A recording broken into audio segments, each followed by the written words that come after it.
Let's get started.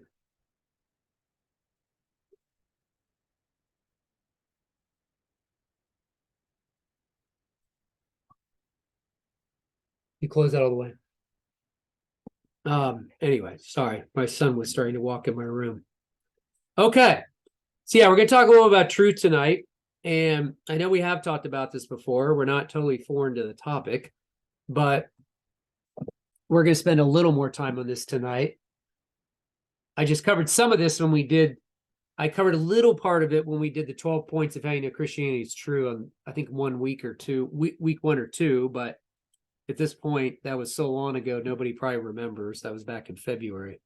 And not to mention, I'm going to be adding some more stuff in here as well. So, truth. So, there's no doubt that it's easy to forget the importance of truth. It really is, especially in the culture we live in today. It seems like it's becoming, like, well, whatever, I mean, yeah, truth. But there's a lot of issues here, and we obviously can't survive without truth every day. I talked about how, we want all these things to be true on a daily basis. You guys rely on your banks to give you the true information about your accounts. You rely on true prescriptions from your doctors. You rely on teachers and professors to give you true instructions about your assignments. I think you generally want your family and friends to tell you the truth. If they say they're going to come over and help you move, they're going to show up and do it. I heard a sermon on friendship once, and the pastor said, you want to know how you've got a friend? Just tell me you need to move. You'll find out if the friend's really a friend. Say, I need to move. Anyway, I need your help. All right. We generally want the politicians to tell us the truth. Obviously, that's not happening a lot of the time. We want the true instructions on something that we purchase. So, those are just things we rely on generally on a daily basis. We need truth every day to survive. And thought what I'd do is give you some quotes on truth, some really cool quotes I found from various people. I thought these were kind of cool. I mean, I think they're cool. You may not think they're cool at all, but I thought there's some really good quotes here. Thomas Sowell, still alive today, amazing writer and thinker. He says, when you want to help people, you tell them the truth. When you want to help yourself, you tell them what they want to hear. That's generally true in life. If you have someone that is caught up in a situation, if you just affirm what they're doing, affirm their behavior, and let them destroy themselves, you can do that, but you're not going to be a very good friend, right? And some people struggle to do this, obviously. We struggle sometimes how to tell the truth, when to tell the truth to someone, how to say it, what to say. Jesus told us to speak the truth in love, right? Not just love people, we have to speak the truth as well. Flannery O'Connor, the truth does not change according to our ability to stomach it. That's quite true as well. See, I'm saying these are all true quotes. That's a good quote, though. George Orwell, author of 1984. In the time of deceit, telling the truth is a revolutionary act. Yes, that can be the case, right? Very, very true again. Francis Schaeffer, who was one of the most well-known Christian authors over the last 5 to 6 decades. He was a Christian apologist, evangelist. He wasn't really a professor in a sense. I don't think he taught really. He had his own fellowship he started in Switzerland. He trained a lot of people, but he wrote a lot of really important books, and he has been labeled as one of the most important Christian thinkers of the last 50, 60 years. And he did say a lot of very profound things, very prophetic things too. If you ever can read his books, you should be reading some of his books. Just look them up on Amazon. But he says here, truth carries with a confrontation. Truth demands confrontation, loving confrontation, but confrontation nevertheless. Okay, that's kind of an interesting comment. Then we have Michael Brown's comment here. Even though he doesn't say the word truth, I thought it was a very important comment he made here. He just made this recently. We need to remember that truth is there to transform us. He says, always remember that Jesus practiced transformational inclusion, not affirmational inclusion. He did not hang out with the corrupt tax collectors and the prostitutes, but to transform them, not affirm them. And that's a real challenge today, because we're being challenged to affirm everything. If you don't affirm someone's behavior or someone's beliefs, then you're hateful and bigoted and you're not loving them. But that's not what Jesus taught. Okay. He certainly loved people, but he certainly also spoke the truth in love. And, that's what we're called to do. Okay. That's a very good quote. Douglas Grothice, who wrote this a massive book on Christian apologetics, A Comprehensive Case for Biblical Faith. He teaches at Denver Seminary. This is a great book. He says here, in the end, hope without truth is pointless. Illusions and delusions, no matter how comforting or grandiose, are the enemies of those who strive for integrity in their knowing and being. He has another quote here that's really good. Since the truth may not be what we would prefer, it is revealing that so many people today express approval by saying, I'm comfortable with that, and disapproval by saying, I'm not comfortable with that. Comfort is important when it comes to furniture and headphones, but is irrelevant when it comes to truth. So that's another really good quote. If you want to get hold of his book, it's only like, I think, 700 pages. So anyway, if you're into reading, it's a great book, though. It's worth it. But and it is comprehensive, as the book is called, A Comprehensive Case for the Christian Faith. One of my former professors had this quote. Norman Geisler, who was like the grandfather of apologetics, he passed away, I think, about 3 or 4 years ago. But that's a good quote. It's true about one of the famous Christian thinkers, one of the most well-known Christian thinkers we had in the history of the church. I don't agree with him about everything, but when he said, we love the truth when it enlightens us, but we hate it when it convicts us. That's generally happens with most of us at some point. Then, of course, we have the greatest quote of all time about truth from A Few Good Men. That was a great scene. And certainly a quote that we all remember, right? So if you haven't seen A Few Good Men, you need to go see the movie or watch the YouTube clip on that part, the trial scene. So yes, it's true that we live in a bit of a post-truth society. If you're not familiar with what that means, the definition of post-truth is that some people are not as interested in objective facts. They're more just interested in personal opinions. Sometimes in a post-truth culture, all that matters is we get to the end goal. Doesn't matter how we get there. The end justifies the means. Doesn't matter if we're believing lies. Doesn't matter if we're not going towards the goal based on objective facts. All that matters is that we get to the end. Okay, kind of like, as we know, has happened many times in American culture, where we had a crisis and we just want to get it resolved and we see the end goal, but we're not really thinking about the process and how we get there sometimes. And all that matters is that we get to the end. Okay, get the end goal accomplished. So there's some people are out there thinking, definitely. Thomas Sowell, once again, great quote. He said, emotions neither prove nor disprove facts. There was a time when any rational adult understood this, but years of dumbed down education and emphasis on how people feel have left too many people unable to see through the media gimmick. And that's true, that we do have a serious problem with that, where people tend to, think that if you feel something strongly enough, that makes it a reality. And that's not the way facts are. Okay, emotions have a role in our lives, but they don't really prove or disprove facts. And I'll show you some examples. Now, it is true that we've also gone not only to a post-truth culture, we've also gone to post-reality culture. That means we're living in denial of reality. A lot of people we're living in denial. You can get this article on the website called The Stream. My friend wrote it, Tom Gilson. Just type that in, from post-Christian to post-truth to post-reality, how far we've fallen.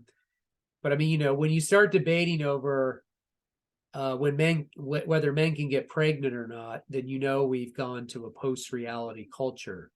And there was a congressional hearing, I think over the last year, where a congressman asked a psychologist from Berkeley whether men could get pregnant. She accused him of being transphobic. So, that's the day we live in now, where common sense and what was just believed to be the norm of certain aspects of reality is just challenged on every area now.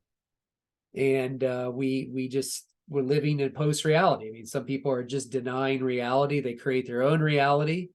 They don't care what reality is. They conform reality to what they want, right? They try to adjust reality to what they want rather than adjusting to the reality. They try to adjust reality to what they want, okay? Now, if you're not familiar with the history of thought, the pre-modernism, modernism, postmodernism are academic terms we've used to study certain areas of history, the way people think. There's a lot more to these three areas than I could go over right now. This is just a generalization, kind of an overview of some of the beliefs. But in the pre-modern worldview, which is kind of like what we believe that objective truth is universal. It transcends cultures. God is the foundation of knowing truth. The authority comes from God. And then we move in like the modern era. By the way, there's not everything's bad about the modern era. I don't want to say everything's bad, but I'm just saying that they begin to challenge the belief that God is and tradition and authority based in God is the answer, or like the foundation of everything we know. Like he's the starting point for knowing anything, whereas they kind of took a path towards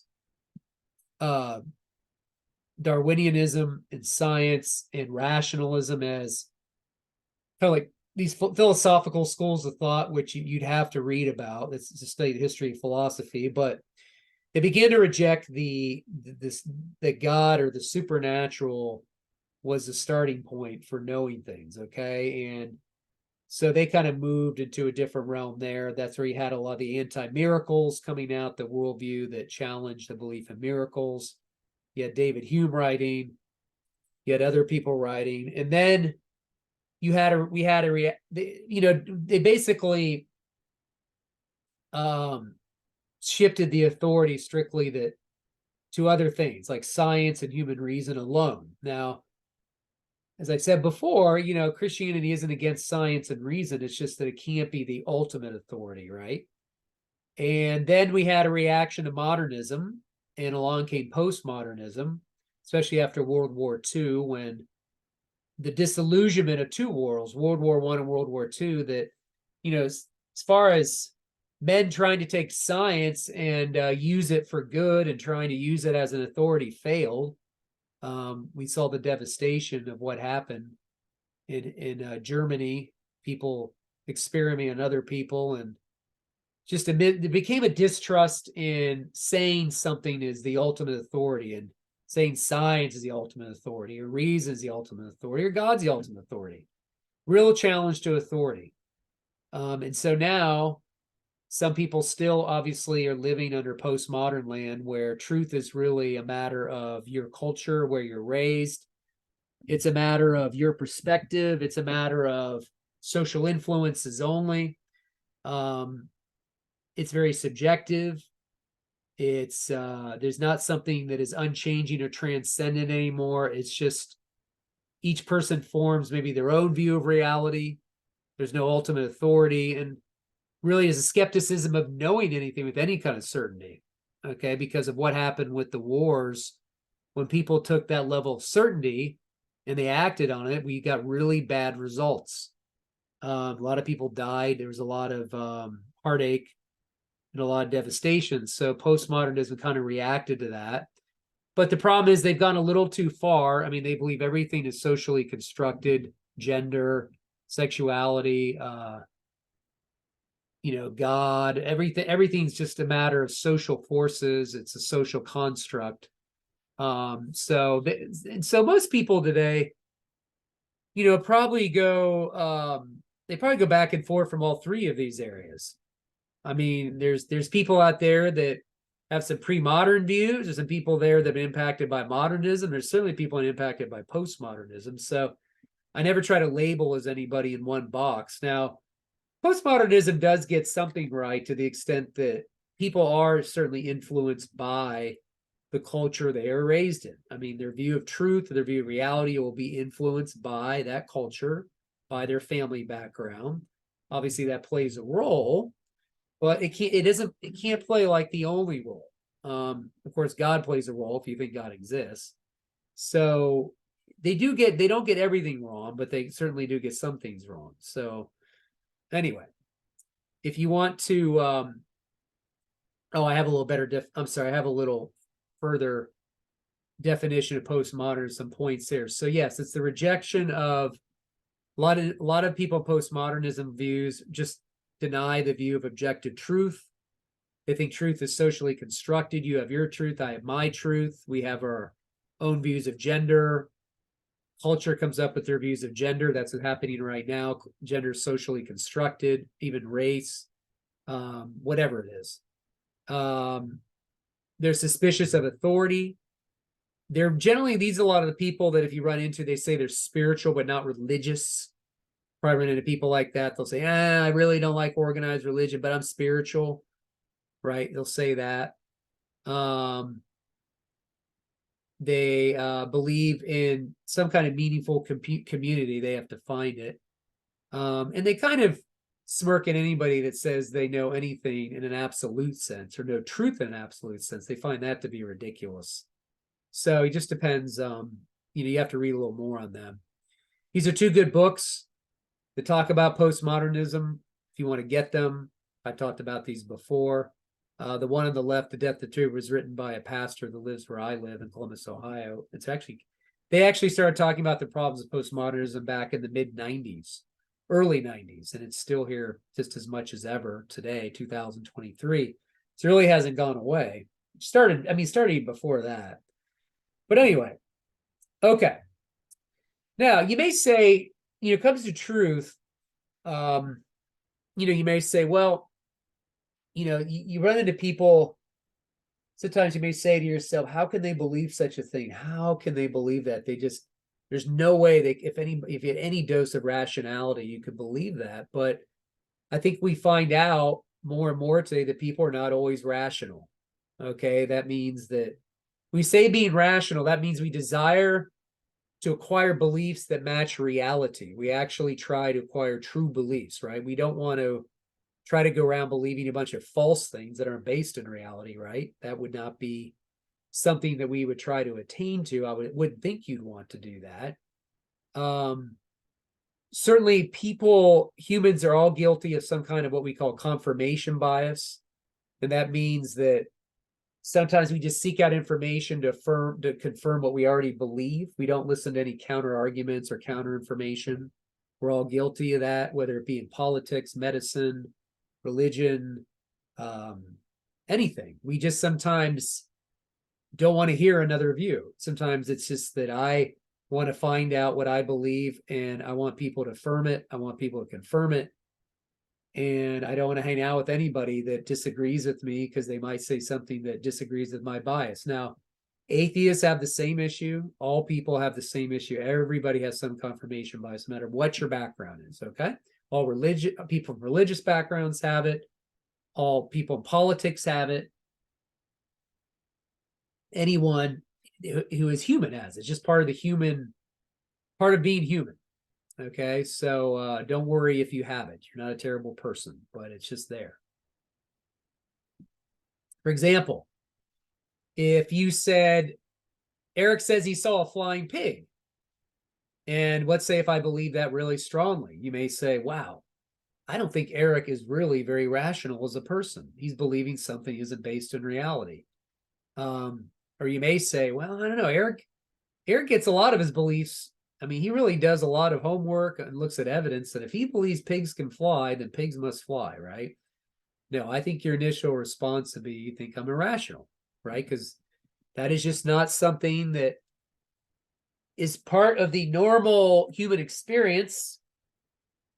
And this is why sometimes people question miracles in the Bible. They don't see people rising from the dead. It's not a common experience, but the resurrection of Jesus has a lot more context to it historically and theologically than flying pigs do. Okay, so there's a whole background with Jesus' resurrection, not a lot of background with flying pigs there to go off of, right? Or a context. Some people think all truth is found in science. We certainly run into that a lot. Some people just have a very, staunch view of science that is the only way to know anything, and all truth is found in science. Of course, that's not true, because science presupposes things it can't prove. You don't discover logic, math, and morality from science. Science has to use those things to do science. Logic and math and morality that's the first step. You have to use those things before you even start doing experiments. We also take for granted that the world is orderly. It can be observed. Do you notice that the laws of nature are orderly? They're repeatable. I mean, they're uniform. They're not chaotic. That's why we're here today, because they're set a certain way precisely for us to be talking right now and breathing. And science really doesn't answer the why questions, the big existential questions like, why are you here? Why do you have purpose and meaning in life? What happens at death? Science just generally talks about more of the how questions, how the mechanisms work. They study, how the mechanics work of something. Like if I was to open a car hood and I looked at how the parts worked under the hood, I might say, wow, I could study the car, but it doesn't mean there's not it doesn't really answer why those things work. It's not dealing with that. The bigger questions, the why questions, okay? So what's happened today, though, is that a lot of people today view theological beliefs or religious beliefs, even you talk about morality, those are more, your moral beliefs or theological beliefs are more like private subjective beliefs. They're not open to objective critique. Okay, science is the field that has data that's open to objective public critique, and everybody, you can study it and examine it, and it's seen as something that isn't just based on your opinion, whereas religion sometimes is just seen as subjective opinion. It's more emotional. It's based on your private experience. And so we have a split today where we don't view some people don't view religious beliefs as facts. They just view them as private subjective values, personal opinions. And facts are things that are more scientific and objectively verifiable. Of course, this is incorrect, but that's just the way a lot of people think. That split happened way back during the modern era, during the Enlightenment period. And a lot of people still hold to that view. They learn about it at universities. They learn about it in general. It's just the way people, not all people think this way, but certainly it's impacted the way people view the relationship between like science and religion. Okay. Now, what about discovering truth? Like, how do we come to discover truth? Well, obviously, you can't know everything. I'm not an expert in molecular genetics or astrophysics or the list goes on. There's a lot of things I'm just not an authority on. So that's why we obviously have to listen to authorities. We hopefully trust those authorities and we gather information from authorities. That's what, when you go to college or school, you listen to professors and you're sitting there thinking, I've spent $50,000 to $100,000 on my education, or maybe less or more, and I'm trusting these authorities here giving me the right information. Of course, they can be wrong. Sometimes they are wrong. But the point is that you have to listen to authorities. I'm not an expert on, during COVID, I found out I'm not an expert in epidemiology and virology, but I sure found out other people thought they were, who weren't even qualified to speak on those topics. But boy, you think everybody's an authority, right? But I had to listen to those people that were authorities, right? Because I'm just not trained in that area. Of course, we come to know truth using our senses, right? Sight, touch, hearing, taste, smelling. That's the way we discover truth. We sometimes listen to the testimony of others. We have to trust testimony of people that tell us something, right? That's one of the main ways we know anything.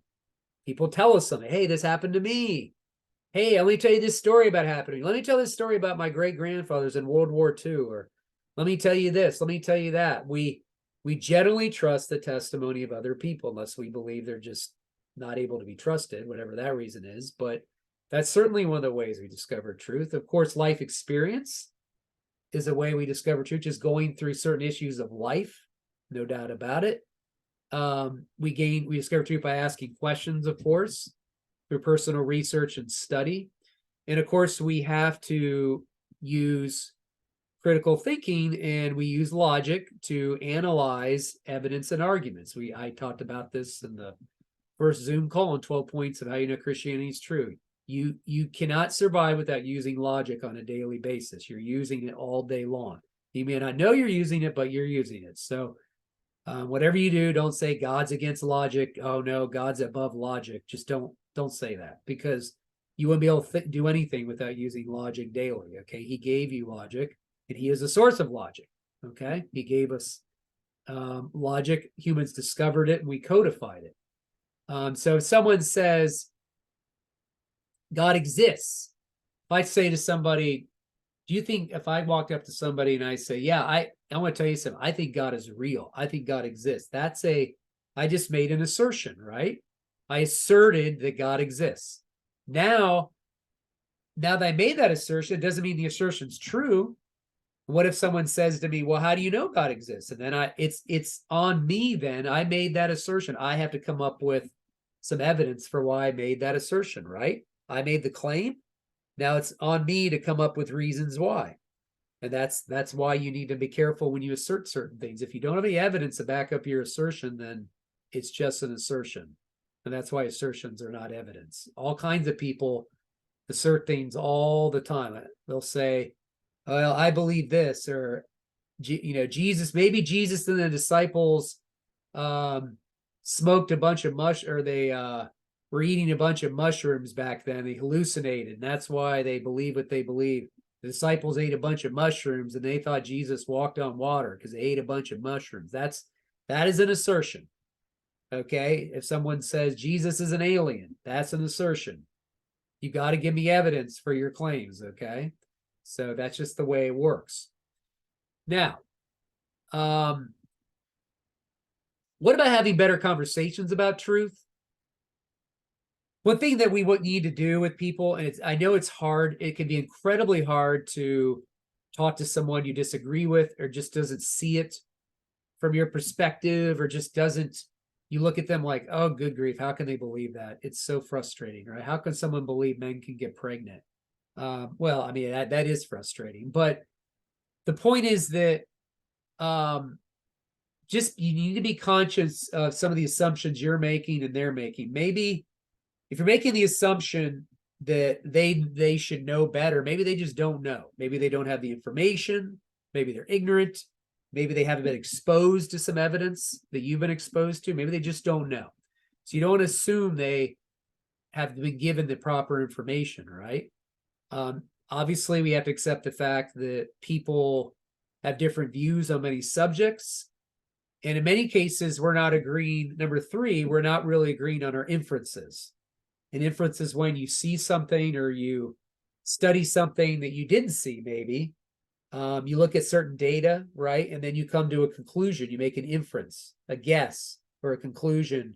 The best estimated guess you can make off the data. We were doing that with COVID all the time. People coming up with inferences, right? Well, here's the data now. Then it changes a month later. And then we make a guess here, and then that's wrong. And people get mad, and there's another guess, or whatever. The point is that we don't always agree because we're not having the same inferences. Okay. And then of course that takes bias into a role there. All of us sometimes have bias.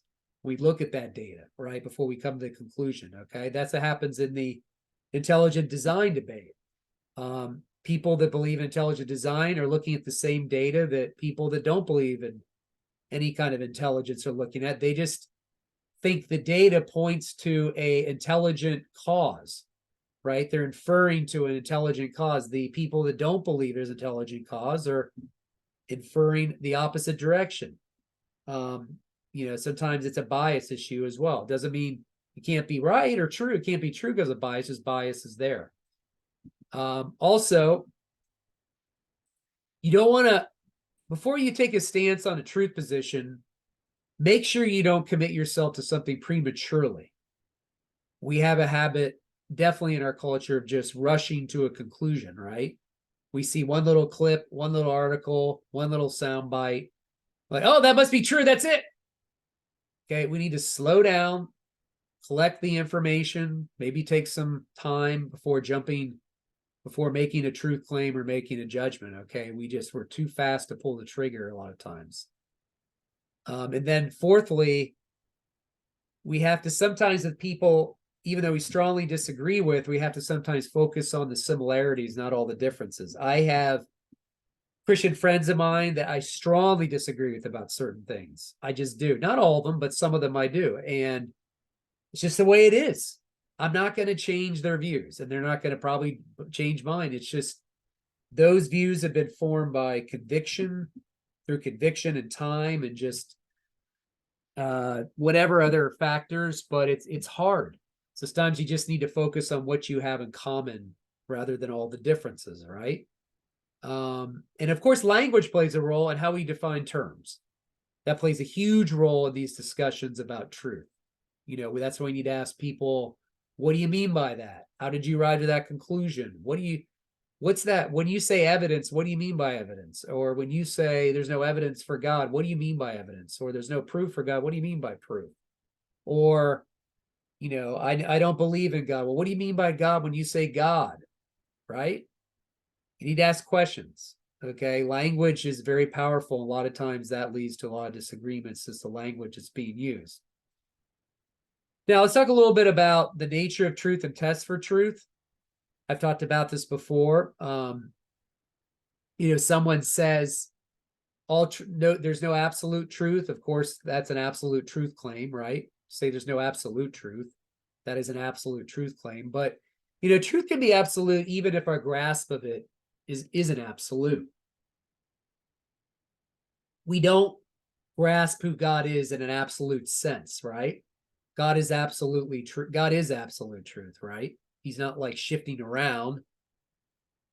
But we don't really grasp God completely 100%. We partially grasp God by what he's revealed to us through his word and through creation, but we don't 100% grasp the nature of God or who God is, like in an exhaustive way, right? We just can't, because we're finite, we're humans. So now some people believe all truth is relative. Sometimes I respond, is that a relative truth?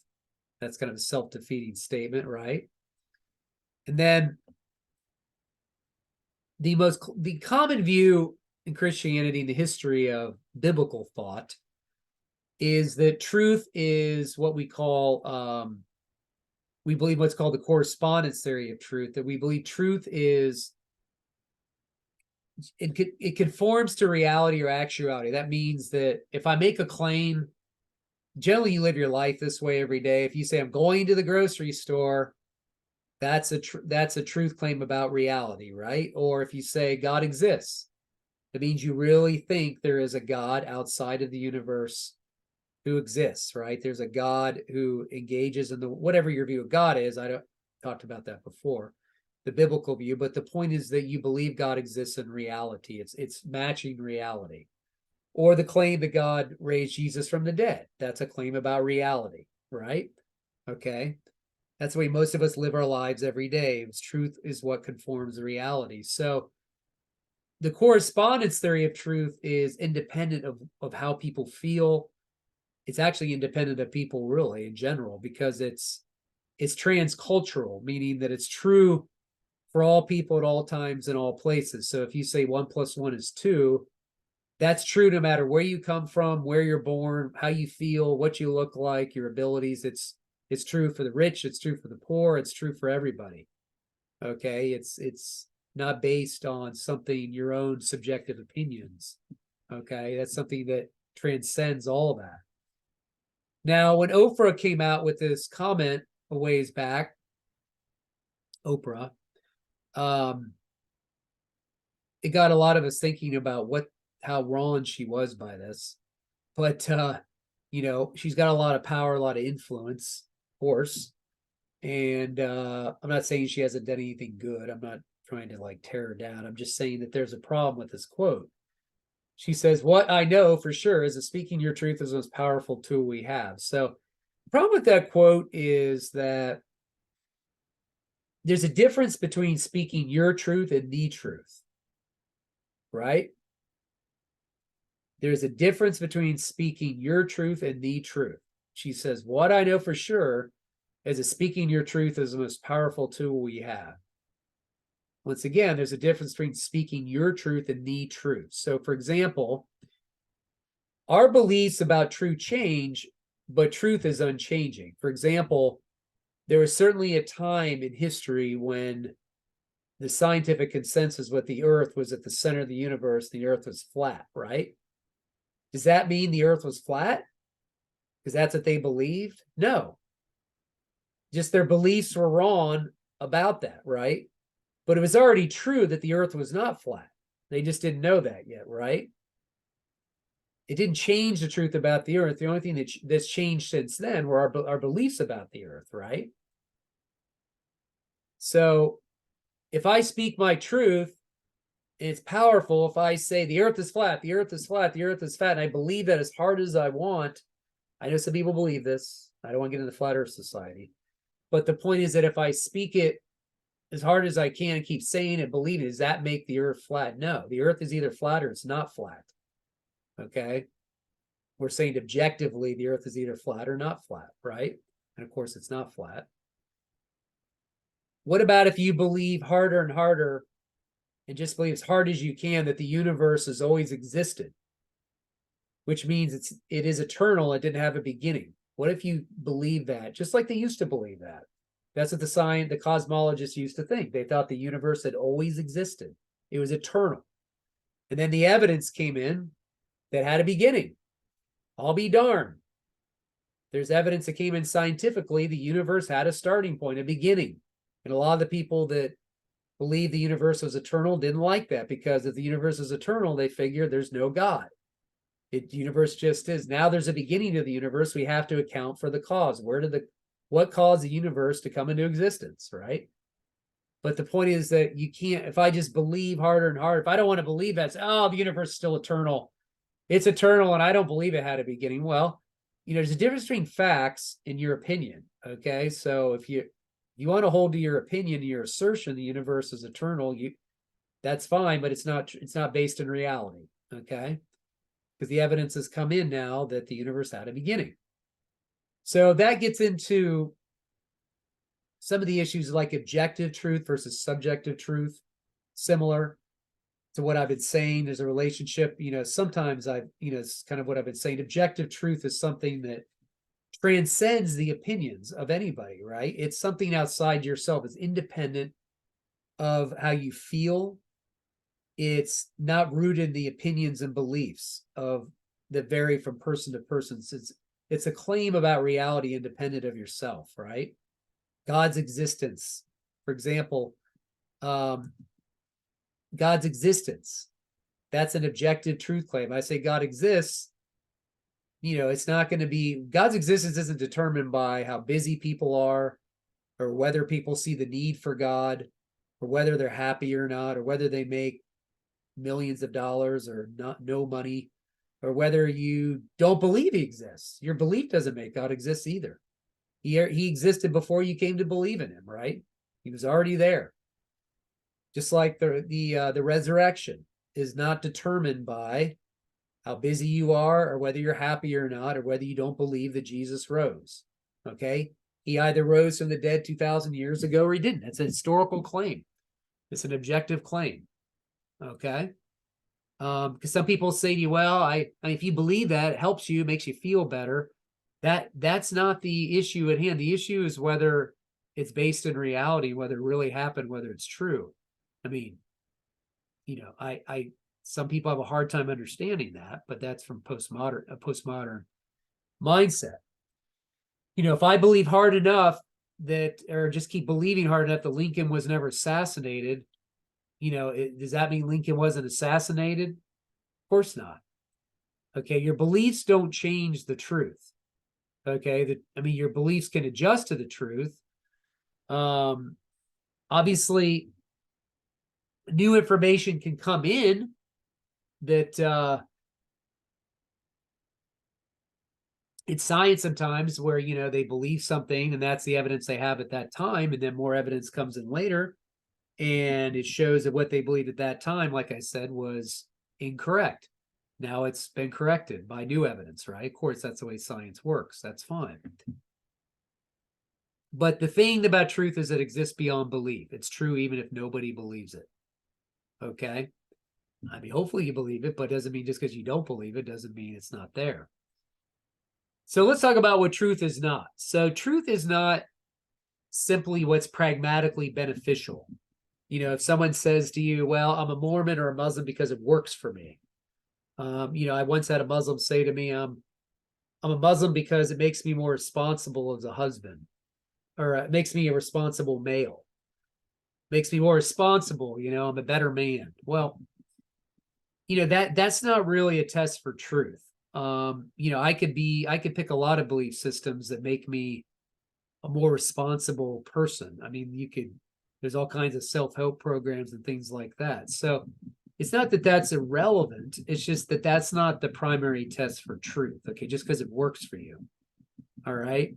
Truth is definitely not just what makes people feel good. We know that sometimes bad news can be true. That's probably happened to a lot of us, right?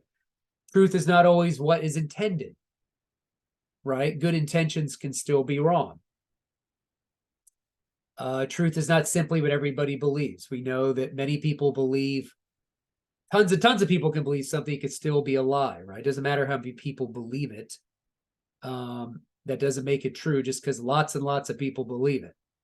Okay. But like I said, the primary test for truth is something that corresponds to reality. So going back to Mormonism or Islam, the question is, does their belief system correspond to reality? Are the claims about the Quran or the Book of Mormon correspond to reality? I haven't seen any archaeological evidence for the Book of Mormon. For that matter, I haven't really seen any evidence of the Book of Mormon. And the Quran says Jesus never died. The Quran makes a claim that Jesus never died. It was somebody else, and Allah delivered him. So that does not correspond to reality. It doesn't correspond to the evidence we have for the crucifixion of Jesus. Okay, so in Hebrew, emet, and then it's kind of like the same. There's an overlap here, sometimes very similar in both Hebrew and Greek, what we're talking about, truth. The words convey a sense of reliability, something that is firm, something that's unchanging, something that's constant, something that talks about, something that's factual, something that is, obviously trustworthy, but it's kind of a similar theme in both of them there. Now, when you develop convictions based on truth, once you say you're convicted about something, it means that you have reached the state of being convinced. You have a strong belief. It's very fixed. It's firm. It's steadfast. That can happen over time through study, experience, looking at evidence. But sometimes your convictions just get so rooted in you that nothing's going to shake them. And of course, sometimes people try to shake them, but we're all hopefully developing our convictions, and hopefully people can't sway us quickly. Apologetics certainly helps in that. It helps you develop your convictions and build your convictions. Definitely, no doubt about it. And we talk about God being true. God is categorized, his attributes are categorized in his non-moral attributes. Those are things like him being omnipotent, omniscience, omnipresent. Those are all non-moral attributes. Those are things we cannot imitate as humans, right? We can't imitate those things. And then God has his moral attributes, such as love, justice, mercy, and truth. So to say God is truth means that truth flows from his very nature. It also is related to God's morality, right? So God doesn't get truth and give it to us. He is truth. Okay, he can't speak lies. He can't guide you into error. He can't contradict himself. Anytime you ask for guidance or wisdom, he can't confuse you. He's interested in you receiving the truth and obeying the truth. Now, a little bit more about the Bible teaches about truth. Just a few things here. A lot. Bible talks about a lot of things, obviously. First of all, we have to know truth because you have to know the true gospel, because there's a lot of false gospels out there, right? And Paul warns about that in Galatians 1:6. He says those that preach a false gospel are in serious trouble, right? And the good news, Jesus died for our sins, rose from the dead, bringing us forgiveness and relationship with God, the promise of eternal life, has to be part of the true gospel. We know there's a lot of false gospels out there. For example, we have the good people gospel. The people think we're all basically good. Nobody's perfect, and we just do the best we can. And hopefully in the end, God will see the good and the bad and he'll weigh one against the other, right? I run into this probably 80% of people I talk to. They believe that they're okay with God by how good or bad they are. I met a student last week who'd been raised in church all his life. He still thought it was based on his good deeds and his bad deeds. So there's a lot of people caught in that trap.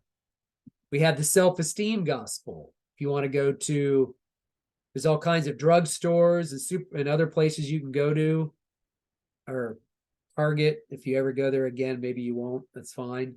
Or wherever you go, Walmart or Meijer, I don't know. The point is that they have sections of books and books and books about self-esteem. You can find books that are starting with you as the center, and you are the one who fulfills your own desires, your own dreams, your own efforts, your own power. And it's pretty much a self-obsession. It's about you. It doesn't start with God, it starts with you. There's a lot of that out there. I'm not saying everything these books are told, or there's not anything they can say that's not true. There's probably some truth in some of these books, a little truth, but I'm just saying there's a lot of self-esteem teaching out there. Obviously, it's been around for a long time. We have the express individualism gospel, where people say, follow your own heart, live authentically, be true to yourself. That really runs counterculture or counter to everything the gospel says, because the Bible doesn't teach just follow your heart. I'm sure you guys are probably familiar with the Jeremiah text that talks about our hearts being deceitful. If you read that whole chapter, it talks about God needs to be the one to test our hearts, right? And we, apart from Jesus, we're slaves to sin, right? We're not free in ourselves. We're in slavery to sin. So, we just, once again, it's a little bit too much starting with the self, right? With the express individualism gospel. Then we have the gospel plus pluralism, where Jesus is a good way. He's a great way, but he's one of many ways to God, right? He's a way, not the way. And so saying Jesus is the only way to God is seen as exclusionary, narrow, not inclusive. And even though the message is inclusive, it's for everybody. But that, of course, goes against the Bible's teaching that Jesus is the only way. He's not just one way, he's the only way. We didn't proclaim it, Jesus did, the apostles did. So I always tell them, go wrestle with Jesus. He's the one who made the claims, the narrow claims. And of course, we have the prosperity gospel, still alive and well. People that say, if you believe in Jesus, you're promised a life of happiness, health, good health, and lots of money and no troubles. And just God, his whole goal in life is just to bless you, right? So the truth of the matter is, if you know the truth, is that the Bible does talk about suffering. Jesus said if anyone would come after him, he's got to deny himself, take up his cross, and follow him. And he talked about people will suffer for his people will suffer as his followers. Paul suffered, of course. The apostles suffered. We have brothers and sisters who suffer. Many of us have gotten sick. Many of us have not lived the American dream life that everybody says we should be living. That's not what the gospel is. So that's still out there, of course, very prevalent. Then, of course, we have the cheap grace gospel, whereas that the opposite end, where it just kind of says, I believe in Jesus, I accept it in my heart, and I just do whatever I want. I just live how I want. I can go ahead and just make my own decisions, and I'm saved, I'm going to heaven, and I can just kind of call the shots. That is not what the Bible teaches. We now live for Jesus. He not only set us free from the power of sin, he is in the process of setting us free from sin on a daily basis. We live for him now, right? We repented as well. Hopefully we accepted in our life. We also had a step of repentance where we turn to him. We don't just live for ourselves anymore. And Paul admonishes that in Romans 6. He says, shall we continue in sin, the grace may increase? No, we don't abuse grace. We need to know the truth, because we need to know the truth about doctrine. The Bible talks about, we need to know sound doctrine. It doesn't mean that, as I say here, it doesn't mean God expects us to understand everything perfectly.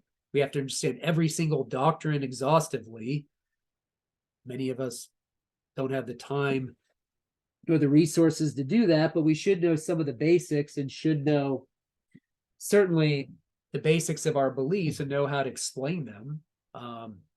I would assume if you want to profess Jesus and want to be his follower, you have a basic idea of why you believe what you believe. Maybe you don't understand everything, but we need to know the truth so we can, know the difference between true doctrine and false doctrine, right? We have false doctrine that denies or mishandles scripture. A lot of people twist the Bible to fit their lives the way they want it, to live a certain way, right? You have to have discernment. Obviously, it's happens studying the scriptures. Knowing about doctrine, you have to study the scriptures and study some apologetics helps and some other things, but you have to take some time to learn and study. And Paul warned about in the last days that there are people that will not tolerate sound teaching. They'll follow their own desires. He talks about people that accumulate teachers for themselves because they want to hear what they want to hear. And they'll turn away from hearing the truth. Okay, and so, he warns about that it's coming, and certainly it was there then, and it's here today. And then we need to know the truth about the true Christ and the false Christ, or the true Jesus and the false Jesus. Jesus warned about many false messiahs that will come, and false prophets. Said there'll be a lot of them. And if just Google, if you want to look up history of false Christ, false messiahs, there's just eons of them. People that have professed to be Jesus, or people that have professed to be the Messiah, or people that claim they're the second coming of Jesus. They're everywhere. Just do a research on that, how many there are. There's hundreds of them. Okay, and so that is nothing new, but Jesus predicted that would happen, right? We need to know the difference between true and false spirits. 1 John talks about this. I try to put the whole thing in context. I try not to take anything out of context, but he talks about testing the spirits, whether they are from God, because many false prophets have gone out into the world. One way a true and false spirits is anyone that denies Jesus has come in the flesh and is not God. Anyone that denies that's not from God, right? It says here, from every spirit does not acknowledge Jesus is not from God. This is the spirit of the Antichrist, right? And so, there's some admonitions there, but we have to have discernment to know that. And that means that you have to rely upon the spirit of truth. Once again, you have to know the truth. And we're called to always test the message that we hear. You have to test the message that people proclaim. That means you need to know scripture. You need to have discernment. You need to be a person who's walking with the Lord. You need to have some training and at least know doctrine. I don't mean you need to be out there trying to refute people all the time and looking for an error every single time, because sometimes people make mistakes in teaching or preaching. I've made mistakes, not intentionally, but sometimes people just are ignorant. They may say something they didn't know about or learning about. But the point is that we need to be able to test the spirits, okay? And then we know that obviously we need to know the truth about Jesus, because the culture is very confused about who Jesus is. People make him their own image. Remember what it said in 1 John, this is how you can recognize the Spirit of God. Every spirit that acknowledges that Jesus Christ has come in the flesh is from God, but every spirit does not acknowledge Jesus is not from God. And all these beliefs right here do not acknowledge Jesus as God in the flesh. Hinduism, Islam, Jehovah's Witnesses, modern Judaism, liberal theology, Mormonism, none of them really accept Jesus is God incarnate. New Age movement would just say Jesus is one of many mystical gurus, where secularism doesn't think Jesus was a real person. You have UFO people. But the point is, we're the only belief system that believes Jesus is God incarnate. Okay. And so I think we all know that we're unique. But the point is, you have to know that you're going to be talking to people from these backgrounds that they don't hold to that view. And by the way, if you can get hold of one of these books or two of them, you will really see the impact of believing Jesus is the truth, how believing Jesus is the truth has changed the entire course of history, and how much Christians over the course of history have changed the arts, science, education, the work ethic, music, charity, just helping people in need, just all kinds of things, because they believe Jesus is the truth. And the world has been radically transformed because of that. Obviously, we have some bad spots on our record. There's some things that we have to own up to. But if you look at the world, it's far better off by the impact of Jesus. So you can check out those books in your own time. Also, we need to know the difference between true and false apostles. Paul talked about this.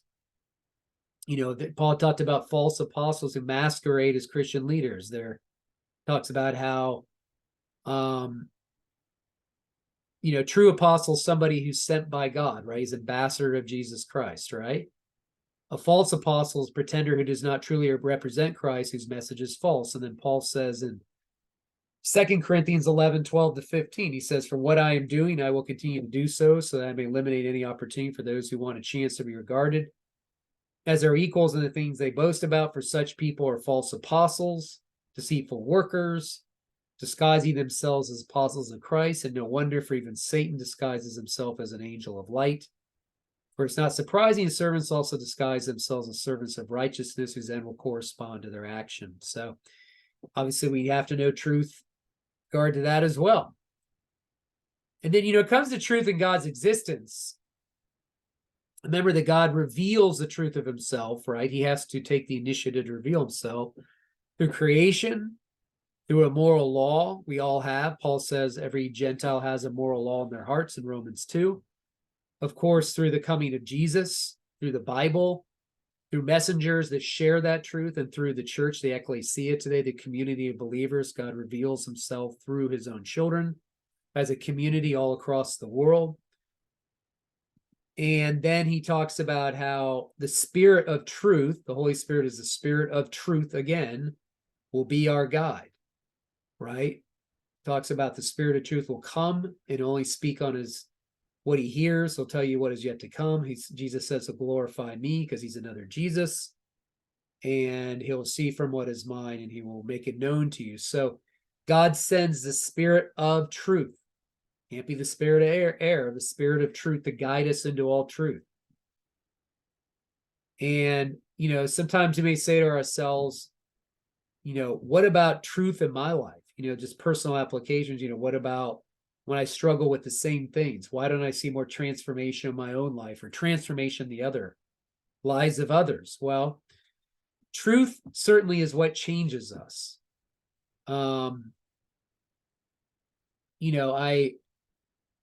Change thinking comes from believing truth. Truth has to be poured into our mind, and we have to believe the truth. And that leads to action, right? We change through truth. People can speak into our lives, certainly. That can change us. We hear a sermon, hear truth for a sermon, hear truth for a teaching. We hear truth to somebody else, truth through reading the word, but sometimes suffering is something that God uses to change us. God, obviously, as I said, is a God of truth. His precepts are of the Lord. Right here it says in Psalm 19, the precepts of the Lord are right, rejoicing the heart.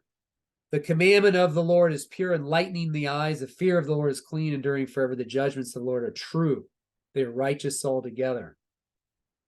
All scripture is inspired by God, right? Profitable for teaching, for reproof, for correction, or training in righteousness, so the man of God may be adequate, fit for every good work. So you have to believe the Bible is a communication of truth to you, okay?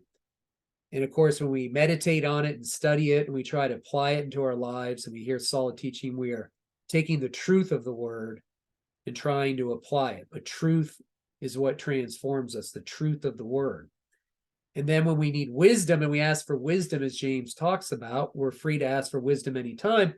We're really asking for God to show us the truth. What is the truth about this situation, God? How do you see the truth of this situation? I want to know the truth, and I want to receive the truth, and I need to possibly just do what you say. This is the truth, and this is what I need to do.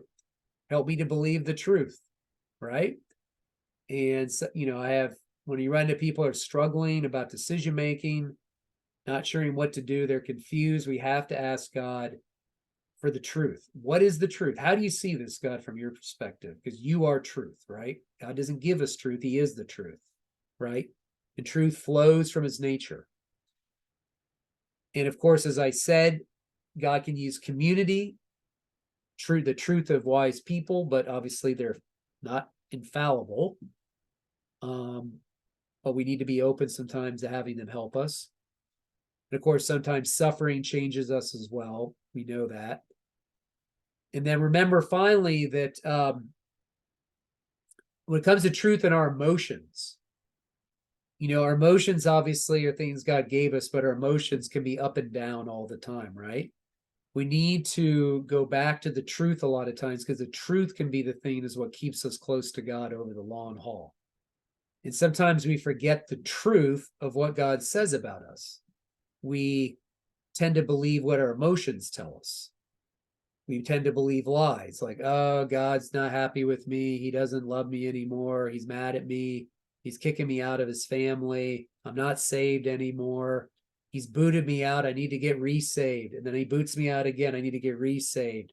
Or I need to, maybe Christianity's not true. Maybe this is all just a farce. Maybe I've been told a bunch of lies. Maybe God's view of sexuality is wrong. Maybe I just need to do my own sexual thing. All these things you go through in your mind, it's in your mind, and you're relying on your emotions. You need to feed your mind with the truth. Okay? If you don't know the truth, you can't act on the truth, right? You can't obey the truth unless you know the truth. All right. So that's about it. And I shall stop recording.